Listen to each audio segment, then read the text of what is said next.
nazoyebisa na bato ke babiloko oyo ekoyikoala ya batambwe mwamba wana eza plan caché ya FCC. Et je continue à confirmer que le mariage cache FCC. Nga personnellement na lingana na ngango. Eza lokola o babengi libala ya Angelou na marabout. Pour na biso cache,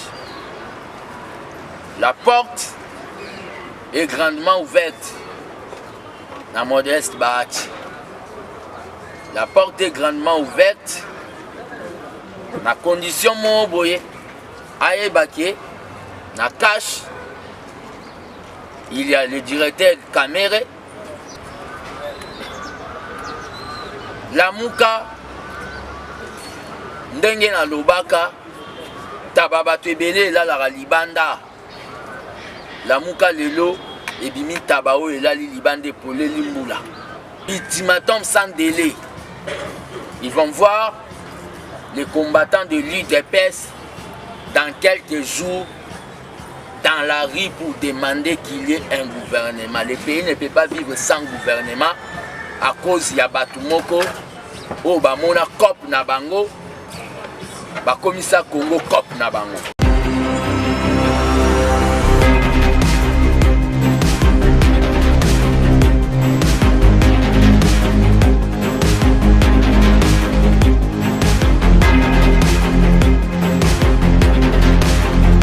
Teming bandiko balandi ya Congo Millennium bino ba ebozara vraiment branché natina Rolanda chaîne na biso chaîne permettre à ce que vous allez informer na maitali vraiment actualité ya mboka surtout na émission oyo polele avec Inès Touma na présentation na simabilili kuna to moni ndeko Jires Mwanda toujours à son poste. Alors encore une fois mbote na bino bienvenue na mokolo lelo parce que awa tozo bon na commune ya limité précisément na 10e rue na siège ya IDPS nengo benga kango déjà permanence lipai wapi ndeko fils mukoko lelo ko sala moi conférence de presse pour azaki vraiment na mambo belé ya ko yebisa na bandeko o etali vraiment actualité politique ya mboka na biso na mobimba na yango to koloba mingi te to kotika bino bolanda déroulement ya cérémonie to pe manifestation oyo po boyo ka vraiment o ezali les concernés to pe makanisi na ezali ninde na sima tozonga pona ko clôturer.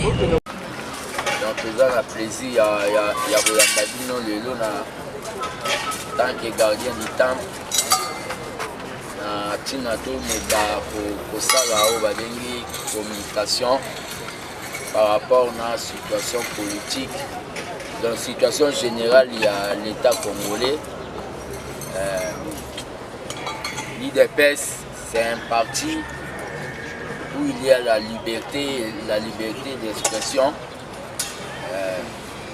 On doit donner aussi nos pensées par rapport à Mambo Nyoso, Italie, Congo, et Bisotou.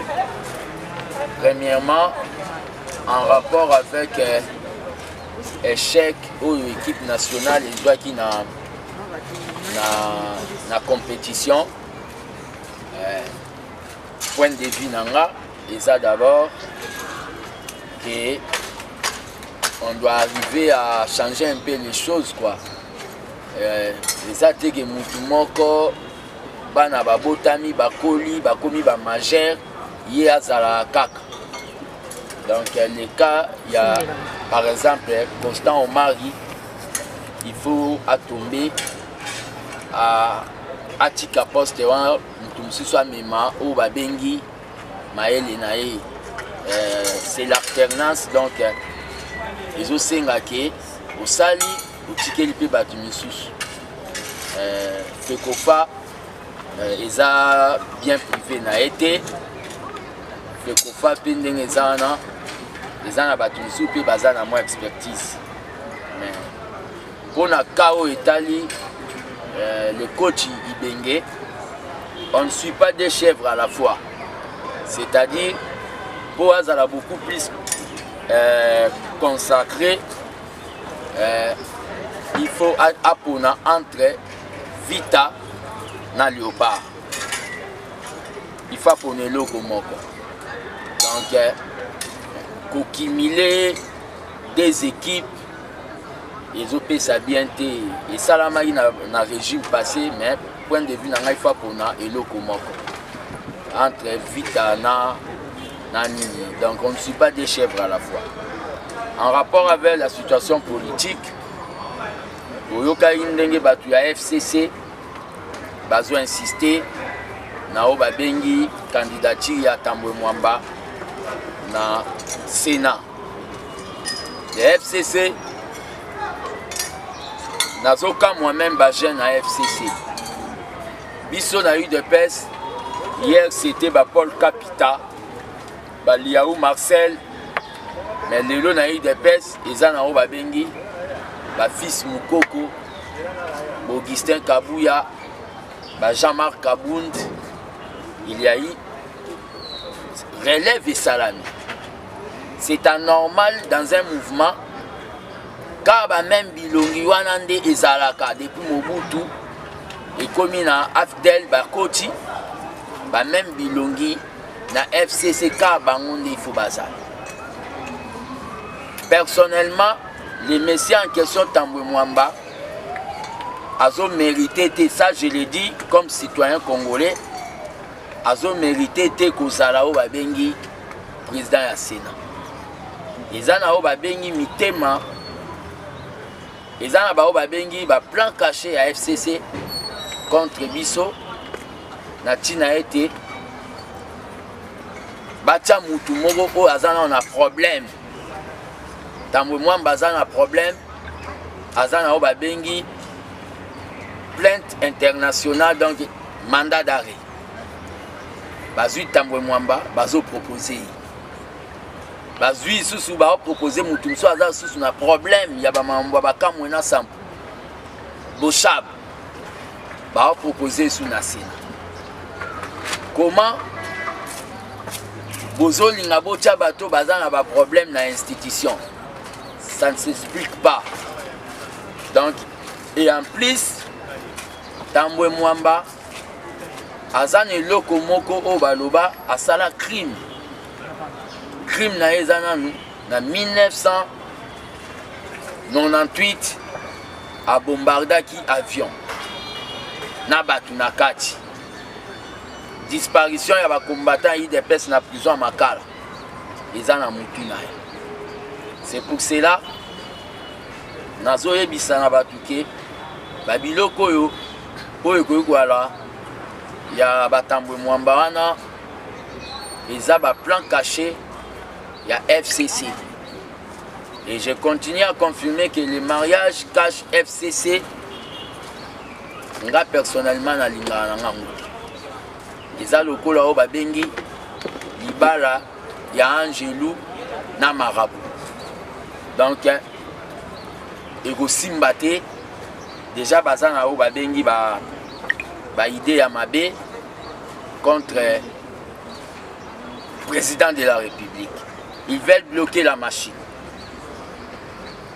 En rapport avec le gouvernement, si le gouvernement traîne encore, c'est le FCC qui veut consommer le temps. Va consommer temps pour Fati à Kokako échouer. À cette occasion, tant que fils de la maison, gardien du temple, j'appelle le président Nao Babengi à appliquer au Babengi Constitution. Le président nomme et révoque. C'est-à-dire l'alliance FCC et Zao Babengi. Et ça, accord, c'est pas constitutionnel. Mais la Constitution donne le droit au président de la République de nommer un Premier ministre. Le président doit nommer le Premier ministre. Le président doit remettre les choses à zéro. C'est-à-dire, il doit dissoudre le Parlement, conformément à l'article 77. Il doit dissoudre, conformément à l'article 148, excusez-moi, il doit dissoudre le Parlement. Le président de la République, il faut un procureur rapport. Il y a la corruption au Salamaki na élection. A un rapport wana pour sanctionner bateau nyonso basala qui corruption. Jusque là le procureur n'a jamais donné les rapports. Et en plus de cela, le président de la République, il faut alongola ba juge. Quand je dis le compteur à zéro, alongola ba juge nyonso oyo ba memi makambu na o ba bengi ba corruption et consort. Donc le président doit renouveler, en bref, il doit renouveler les institutions de la République. En rapport, donc, M. Tambwe Mwamba ne mérite pas de diriger le Sénat. Nazo lancé appel à la jeune, il y a PPRD, majorité, et la jeune, il y a PPRD, base à la responsable. Par cause à la salle d'attente, bamonara babilongi moya baboshabi Tambwe Mwamba, donc base à la responsable. Par cause à la qui va utiliser comme des robots dans des actions. Il y a au Katara batu machete. Base à la responsable, je crois bien à PPRD aussi, il y a des élites et des responsables.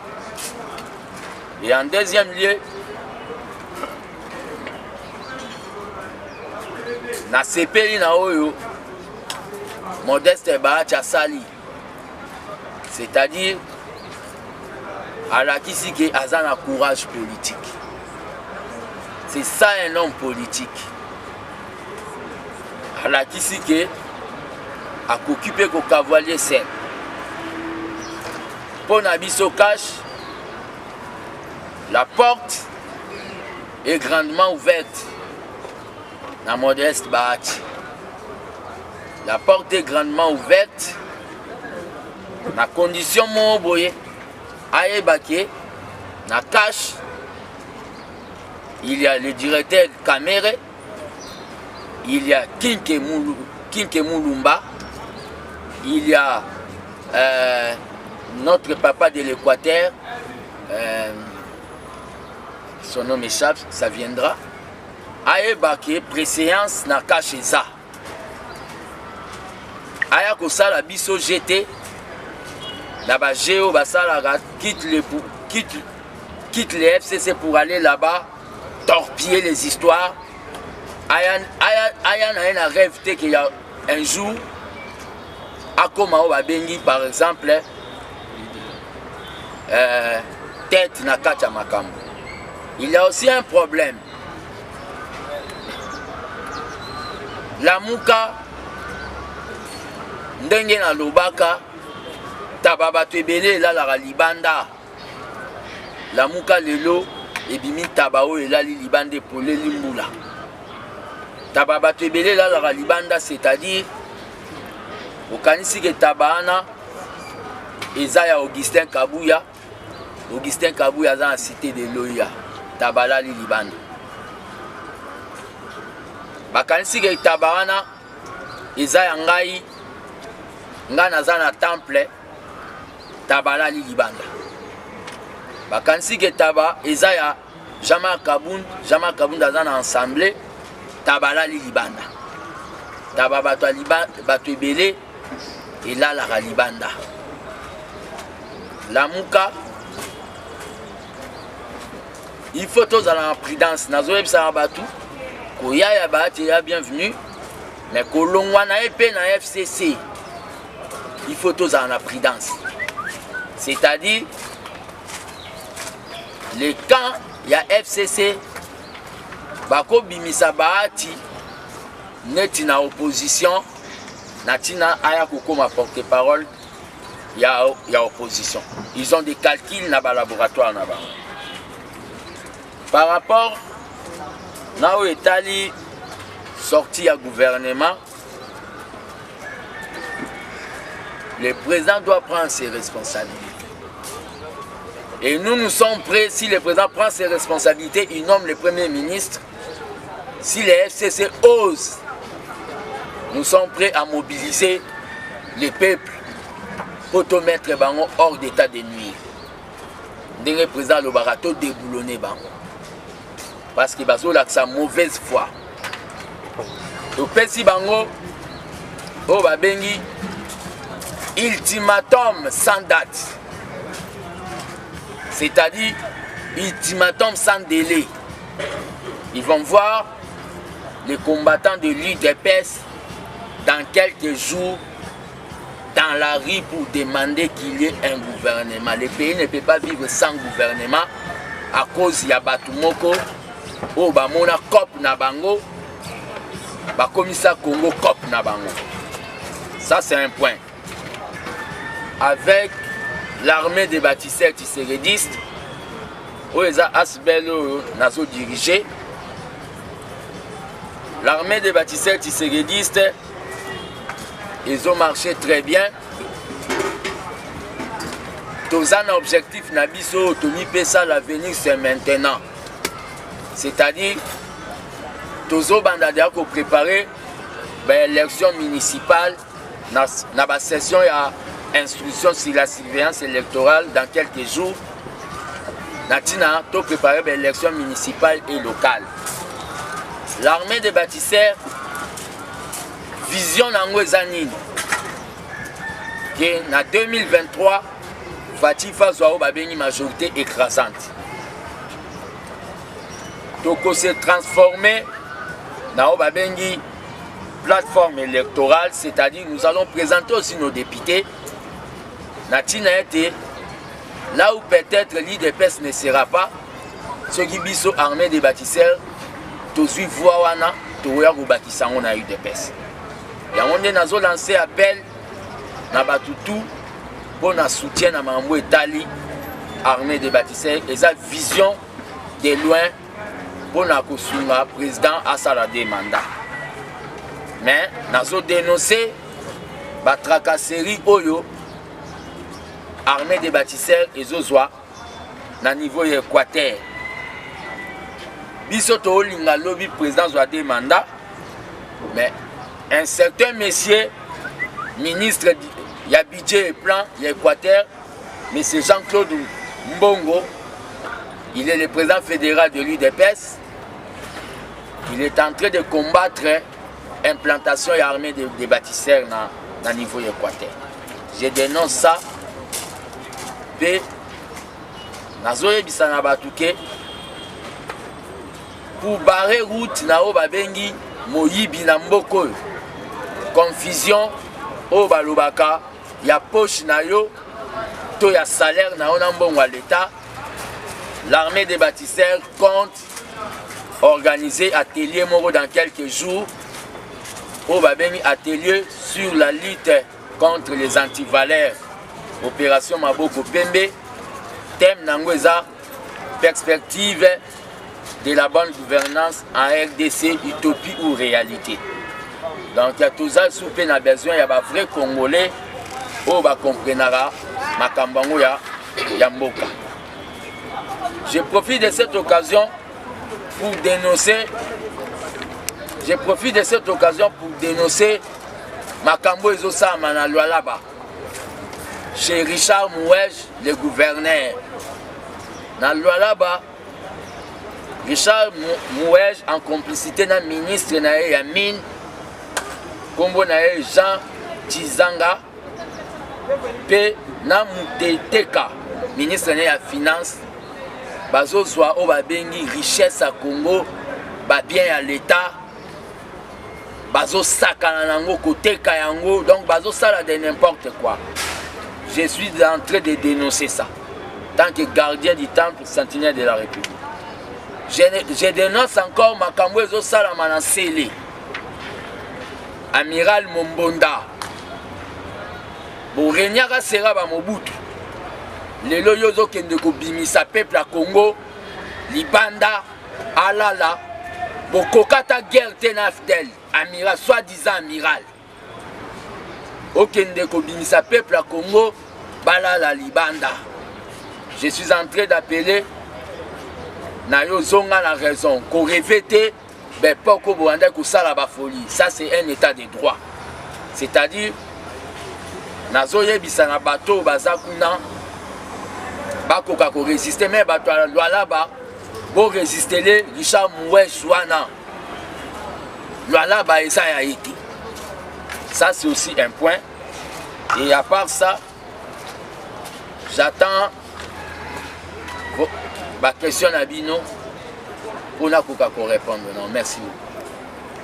Alors, je pense que Botukolanda a vraiment déroulement, il y a conférence OYO de presse, au fils Mukoko à Pesitope à lobby, pour comprendre ma candidature, pour comprendre souci naé, pour nous koloba et likamutali RDC et zalikambu, il y a mutunionso. Alors, Inès Tumba vous dit au revoir, mais seulement nako se permettre à repérer ça dans beauté, tout pour remercier les grands initiateurs, il y a Congo Millennium, monsieur Ricky Dibaz, voilà, Ricky Dibaz c'est Mutamaye les belés, c'est grâce à lui nous aura vraiment opportunité, il y a qu'à se transmettre à Bissona, à Bino, à l'actualité politique. Alors je salue aussi, à ses côtés on retrouve directement Maman Jolie Dibaz, donc Yende vraiment le cœur cher à notre grand initiateur Congo Millennium, Madame Jolie Dibaz, Mbotinayo, hein, la pomme dorée, la pomme verte dorée, la pomme verte dorée, Zabongo.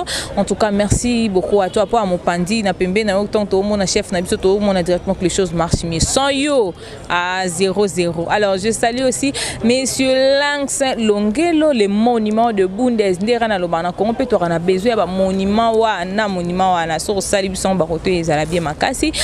Pour en finir, je salue aussi le roi des Gaules Mavinga, hein, le cœur cher à la reine Agnès. Voilà, depuis l'Irlande, l'Union sur l'Irlande, c'est référé car dans les rois des Gaules pour avoir des vrais passages. Je remercie aussi Madame Sylvie Lundu depuis quelque part. Nabino Baïboulanda Rabi sur le monde entier. Merci Nabino. Deko Jiras Nasimabili Likuna, Topesi Binombote, Ngape Inès, mon Anibongo et Longo. À la prochaine.